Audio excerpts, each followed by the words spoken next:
Okay, so I was chomping away at noodles one day when I suddenly got curious about where they came from. What's their history? It's a 3 a.m. curiosity that you just suddenly need to know. That's when I realized I know practically nothing about something I've eaten my whole life. So I looked it up, and boy, was it an interesting trip. The oldest evidence of noodles in the world was found in northwestern China at an archaeological site called the Lajia settlement. The settlement is located on the upper reaches of the Yellow River, between the provinces of Gansu and Qinghai. Radiocarbon dating of the area showed it to be around 4,000 years old. The settlement has two very notable aspects about it, one being the significance of the archaeological finds, and the other being the way they were preserved. For something from the prehistoric Neolithic period, the settlement was found to have very advanced utilities and designs. When archaeologists started digging, they found there was a trench built around the settlement. They also discovered that a third of the houses had a sort of stone oven. Other discoveries include jade knives, ornaments, and of course, the topic of our main interest, noodles. The noodles were discovered in an upturned bowl buried in the ground. Now, noodles are very much unlike jade or stone in terms of preservation ability. The fact that they managed to stay intact to 4,000 years later is a very odd thing. More than just noodles were preserved, archaeologists also found the skeletal remains of the people of the settlement as if frozen in time in various stances. After they looked into it further, they discovered that the Lajia settlement was most likely destroyed by a large earthquake and disastrous flooding. It could have been the case that the massive earthquake happened first, and then the flooding came soon after, catching the people of the settlement off guard and with no time to escape. These events wiped out the settlement, but it's also what ended up preserving the site until it was discovered. The noodles in the upturned bowl ended up buried in sediment. Through special circumstances, it created a vacuum-like space inside the bowl where the noodles managed to stay preserved. They stayed there for 4,000 years until their discovery in 2005. The noodles were thin and yellow, bearing a resemblance to the present-day ramen, and seemed to indicate that there was already a practice of making noodles in the settlement. It's from the prehistoric times, and noodles already existed. Isn't that incredible? After reading about all this ancient history, I became completely inspired to make noodles again. The noodles we're making are the plain Chinese noodles, and it's remarkably easy to make these noodles, with the only real hassle being due to their hydration.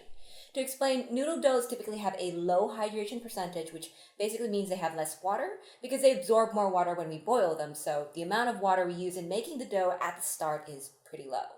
This leads to dough that is very stiff and dry. This dryness can make the dough a bit more difficult and tougher to work with when we're kneading it or rolling it out. This is why you might see a lot of recipes where people use their own body weight by stepping on the dough. There's also some who slam it on the table or even use bamboo. In this video, we don't have any workout type noodle making exercises. Instead, we substitute for it with multiple rest periods and kneading for a few minutes here and there. So that's the only real hassle. Aside from that, we just need to get our ingredients in order and make the dough. There are only 4 ingredients in the recipe: flour, water, salt, and kansui. Most noodles generally have this kind of recipe. However, depending on the type of noodle, the specifics of the recipe changes. One key specific is the protein content of the flour used for the noodles. Generally, smaller and thinner noodles like ramen or the ones here use higher protein flour, and larger noodles like udon require lower protein content ones. This is because the finer the noodle, the stronger we need the dough to be. It needs to be elastic enough to withstand being stretched, and higher protein flour helps us achieve that strength. There's a side effect to the dough being very strong though, and it's that it results in noodles that are very firm and chewy. With thin noodles, that's fine because they're so small, but with larger noodles, they can make it too tough and hard to chew. And while we're talking about the noodle texture, I should also mention that the hydration of the noodles dough also affects this. Although noodle doughs in general have a low hydration compared to bread dough or pasta, as I mentioned, there is still variations in the hydration where some doughs are considered wetter and higher hydration. In general, the wetter the dough or the higher the hydration, the softer the noodles are. So adding more water can be beneficial in the making of larger noodles, whereas for smaller noodles, it might be better to hold back some of the water so the texture doesn't become too soft and retain some bite. After all, noodles that are too soft don't make for an enjoyable eating experience. They need some springiness and bounce to really stand out. Now, this perfectly springy and bouncy effect is rather difficult to achieve by using simply flour, water, and salt. That's why in this recipe we use kansui. If you've never heard of it before, kansui is an ingredient added to noodles to give them a chewier and firm texture. It also imparts a yellow color and gives a distinctive smell if enough is used. We have compared kansui noodles to noodles without it, but we've found that they're just a chewiness, a kind of spring that's simply hard to replicate. That's probably the reason why Kansui is incredibly common in noodle making. It's just harder to get similar results without it. You can find Kansui in Asian markets or online. The way it works is granted by its alkaline nature. This alkalinity, when mixed into the dough, results in a texture change as well as the aforementioned color change. The more Kansui added, or the higher the dough's pH, the more yellow the color of the dough. However, of course, as the saying goes, too much of a good thing can be a bad thing. Too much Kansui can add a bitter taste to the noodles, strong smell, and enough amounts decreased springiness instead of an increase. Kansui is very alkaline, so adding a little bit to the dough is more than enough. In this recipe, we use about 1% of the dough's total flour weight. This is enough for us to reap the benefits of springiness without the other effects. The points are some of the most important variations in making noodles, and we'll apply them now.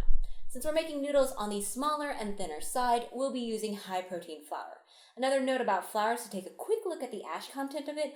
Ash content is how much ash is left after burning the flour. This ash represents the mineral content of the flour. It is also an indication of how refined the flour is. The ash content affects the color and texture of the noodles.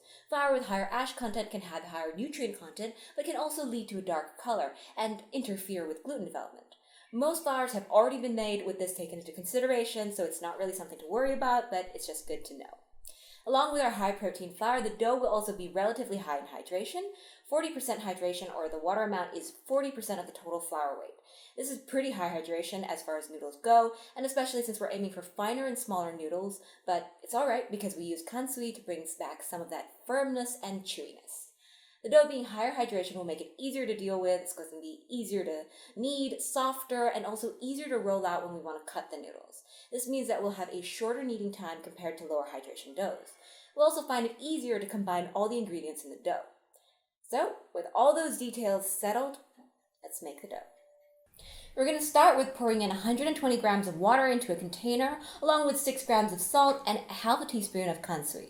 We need to make sure that the Kansui and salt dissolve fully in the water because the dough is low in hydration. If there was some undissolved salt, it would be extremely hard to mix it in evenly.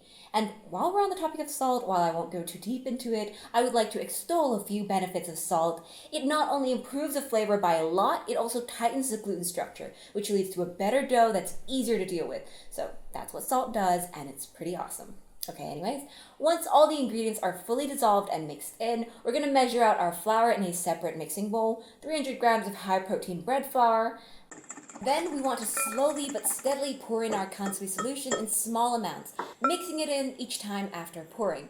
We do this because it helps spread the solution out more evenly through the flour, and it's also an easier method. If we were to dump all of the solution in immediately, it could lead to uneven areas that are more difficult to mix because of the lower hydration, and it also leads to dough sticking on our fingers. After finishing all the solution, we're just going to mix it a bit more, do a little bit of kneading to work the flour in to the lumps. Because of the very low hydration, it's going to be very dry, brittle, and crumbly. That's perfectly fine. The right texture should be like this. If you squeeze a clump of the dough, it should be a little cohesive, but it should also crumble easily. This looks good, so we can stop here.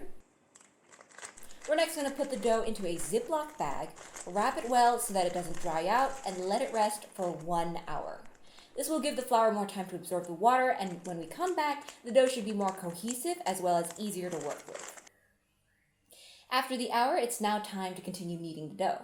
We're going to just do the basic kneading methods, stretching it out and folding it into itself to build that strong gluten network. We want to keep kneading it until it becomes a smooth and even lump of dough. The gluten network we're developing right now is what's going to make our noodles elastic enough to withstand breaking. At the end, it should be very well combined. There shouldn't be any white patches of flour like we had at the start. It should be slightly moist to the touch and homogeneously hydrated. It's done, so we're going to put the dough back inside the plastic bag and leave it to rest again for 2 hours. Again, this will give the dough time to relax and develop the gluten structure. Leaving the dough for longer is actually quite beneficial for the noodles. It also makes them taste better. After the rest, we're going to give the dough another quick round of kneading. It should be much easier than when we first started. The dough should be more elastic and feel more supple. We just want to knead until the dough gets to a point where when you press down on it, it doesn't tear or rip. This guarantees that when we form it into long and thin noodles later, it won't break. It seems to have already reached that level of gluten development, so next we're going to divide the dough into 4 to make them easier to work with. There's no need to make any exact measurements, we're just loosely dividing them here.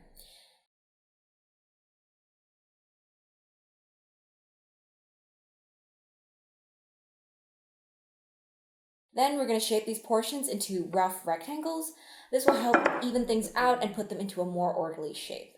There's no specific method, we'll just fold in the corners until it looks good and do this for all the pieces. Now that they look even, we're going to roll them out and then cut them. For the bulk of this step, we're going to be using a pasta maker, but you could also roll them out by hand. So, to start with, we're actually going to roll them a little bit with a rolling pin. This is just going to make them thin enough to pass through the pasta machine. Right now they're still too thick, and because the dough is so stiff, it might damage the machine. So just roll the dough out. When it becomes about this thick, it's thin enough for us to pass it through the pasta machine. We'll roll out the remaining dough pieces, and when they are all thin enough, we'll get to the pasta machine.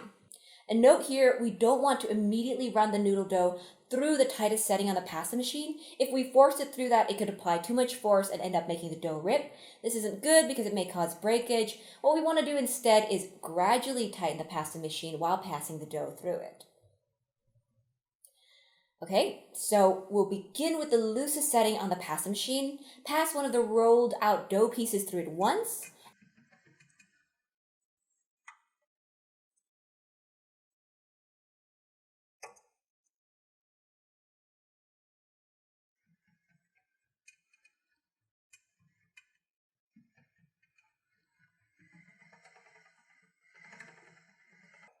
And then tighten the setting, run it through again, and continue this until the dough is thin enough. Since the noodles will swell later when we boil them, we need to make them thinner than the final desired thickness.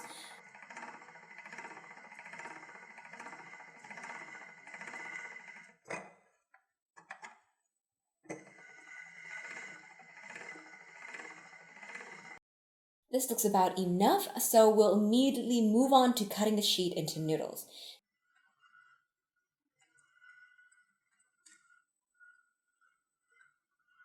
Now, just before that, I'm going to dust them with tapioca flour. It's just going to prevent any sticking that might happen. You could use cornstarch or potato starch or even just more flour, but that might not be as effective, and it may also cause a gummy coating around the noodles. Just some tapioca flour is enough, and just evenly coat the dough. We're now ready to pass the dough through the slitters. And again, because the noodles will swell up later, I'm making them smaller than I really want them. And that's our first batch of noodles. Repeat this with the remaining pieces of dough, and we can get to the final step, which is cooking. Before we cook though, we want to prepare the bowls for the cooked noodles. We found that the noodles taste best if they are quickly coated in oil immediately after they're done. So we're giving the bowls a douse of sesame oil. Prepare a large pot of water, turn the heat on, and add a tablespoon or two of oil. This will coat the noodles and prevent them from sticking to each other. You could also add in salt to further season the noodles, but we prefer doing that in the soup. All right, bring the water to a boil. It needs to be boiling hot. Next up, we want to add the noodles part by part, even though the pot is capable of holding all of them, because adding too many noodles may cause the temperature of the water to drop. So we add them in small amounts, take them out, and then put the next one in.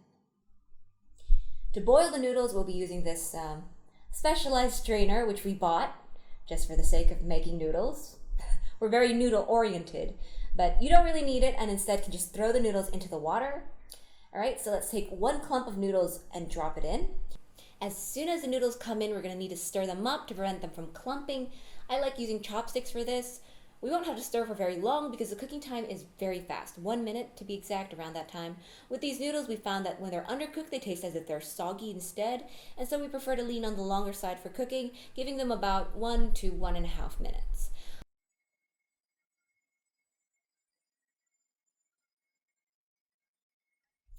All throughout that, making sure to stir them continuously so that they don't clump together.